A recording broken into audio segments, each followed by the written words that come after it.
샬롬, 즐거운 명절 보내셨나요? 연휴 끝에 다시 일상을 회복하려니 힘이 드시는 분도 있을 겁니다. 우리의 힘과 반석이 되시는 여호와 하나님을 의지하고 한 주도 승리하시기를 축복합니다. 오늘 함께 보실 말씀은 시편 32편 말씀입니다. 제 32편 다윗의 마스길. 허물의 사함을 받고 자신의 죄가 가려진 자는 복이 있도다. 마음에 간사함이 없고 여호와께 정죄를 당하지 아니하는 자는 복이 있도다. 내가 입을 열지 아니할 때 종일 신음함으로 내 뼈가 쇠하였도다. 주의 손이 쥐하로 나를 누르시오니 내 진액이 빠져서 여름 가뭄에 마름같이 되었나이다. 내가 이르기를 내 허물을 여호와께 자복하리라 하고 주께 내 죄를 아뢰고 내 죄악을 숨기지 아니하였더니 곧 주께서 내 죄악을 사하셨나이다. 이로 말미암아 모든 경건한 자는 주를 만날 기회를 얻어서 주께 기도할지라. 진실로 홍수가 범람할지라도 그에게 미치지 못하리이다. 주는 나의 은신처이오니 환난에서 나를 보호하시고 구원의 노래로 나를 두르시리이다. 내가 내 갈 길을 가르쳐 보이고 너를 주목하여 훈계하리로다. 너희는 무지한 말이나 노새같이 되지 말지어다. 그것들은 제갈과 굴레로 단속하지 아니하면 너희에게 가까이 가지 아니하리로다. 악인에게는 많은 슬픔이 있으나 여호와를 신뢰하는 자에게는 인자하심이 두루리로다.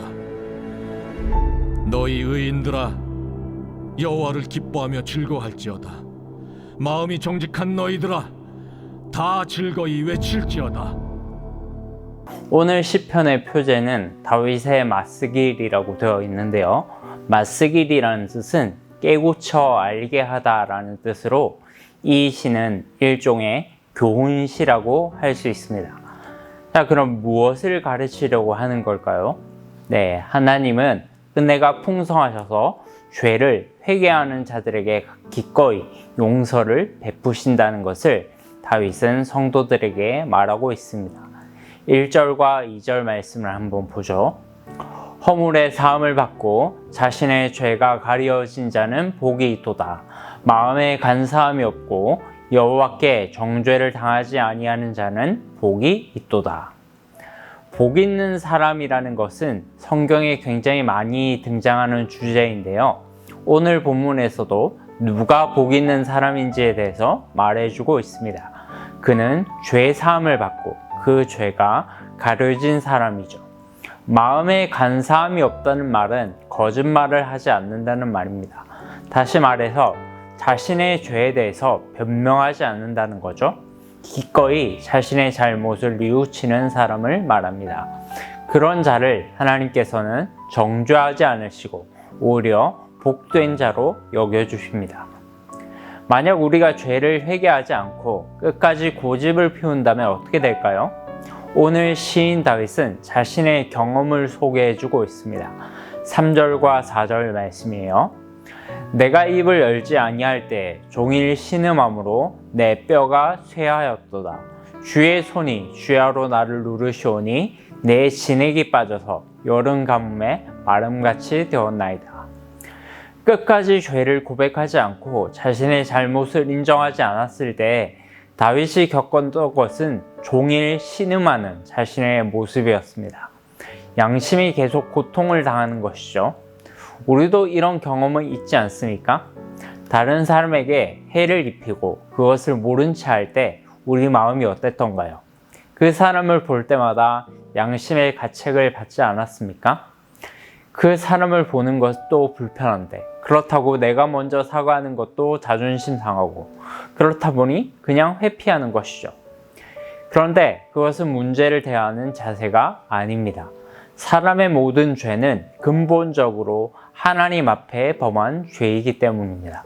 자신의 죄를 모른 척하며 자꾸 회피할 때 그것은 다른 사람들과의 관계에서 문제를 일으킬 뿐 아니라 근본적으로는 하나님과의 관계에서 문제를 일으킬 수밖에 없습니다.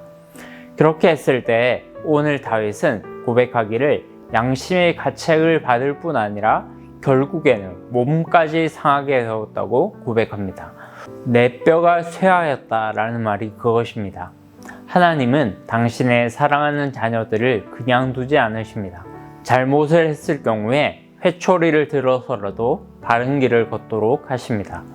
다윗이 몸이 상한 것은 하나님의 심판이었습니다. 주의 손이 주야로 나를 누르시오니 온몸에 진액이 빠지고 여름 가뭄에 잎이 마른 같이 육신이 초췌해졌다고 고백합니다. 그제서야 다윗은 자신의 잘못을 하나님께 고백하기로 마음먹습니다. 그러자 지금까지 다윗을 고통스럽게 했던 마음의 고통과 육신의 고통이 사라지고 큰 평안을 얻게 됩니다. 5절 말씀입니다. 내가 이르기를 내 허물을 여호와께 자복하리라 하고 주께 내 죄를 아뢰고 내 죄악을 숨기지 아니하였더니 곧 주께서 내 죄악을 사하셨나이다. 자신의 죄를 숨기지 않는 백성들에게 하나님 역시 자신의 모습을 숨기지 않으십니다. 자신의 죄를 고백하는 자녀들에게 우리 아버지 하나님 역시 당신의 인애를 베푸시기를 즐겨하십니다. 부모가 자녀를 혼낸 이후에 부모는 누구보다도 마음이 아픈 것입니다. 그럼에도 불구하고 잘못을 범하는 자녀를 혼내는 이유는 그 잘못을 그저 용서해주고 눈 감아주면 그 자녀는 그것이 잘못된 것인지 전혀 모르기 때문입니다. 그저 다음에 또 이렇게 해도 되는구나 라고 생각하는 거죠. 하나님은 사랑하는 우리 자녀들이 그렇게 되지 않기를 간절히 원하십니다. 죄를 끝까지 부인할 때는 진노하시지만 죄를 회개하고 돌아오는 자에게는 지체하지 않고 곧 죄사함을 베푸신다는 것을 기억하시기를 바랍니다. 이 단순한 진리를 깨달은 다윗은 곧 백성들에게 이같이 말합니다. 6절 말씀이에요. 이로 말미암아 모든 경건한 자는 주를 만날 기회를 얻어서 주께 기도할지라. 진실로 홍수가 범람할지라도 그에게 미치지 못하리이다. 이 땅에 사는 모든 경건한 자들, 곧 스스로 하나님의 자녀라고 하는 사람들은 하나님 앞에 나아가는 기회를 얻을 때마다 주께 자신의 죄를 고백하고 그분의 죄사함을 받으라는 것입니다. 그러면 그들의 삶 속에서 홍수와 같이 위태로운 상황에 처한다 할지라도 안전할 것이라고 말하고 있습니다. 왜냐하면 7절 말씀과 같이 죄를 회개하고 다시 하나님께로 돌아오는 자들에게는 친히 그들의 은신처가 되어 주셔서 환난 날에 그를 보호하실 것이기 때문입니다. 사랑하는 여러분, 입에 좋은 약은 쓴 법입니다. 죄를 회개하기까지의 과정은 결코 쉽지 않을 것입니다. 그것은 자신의 자존심을 꺾는 것이고 자신의 잘못을 인정하는 것입니다.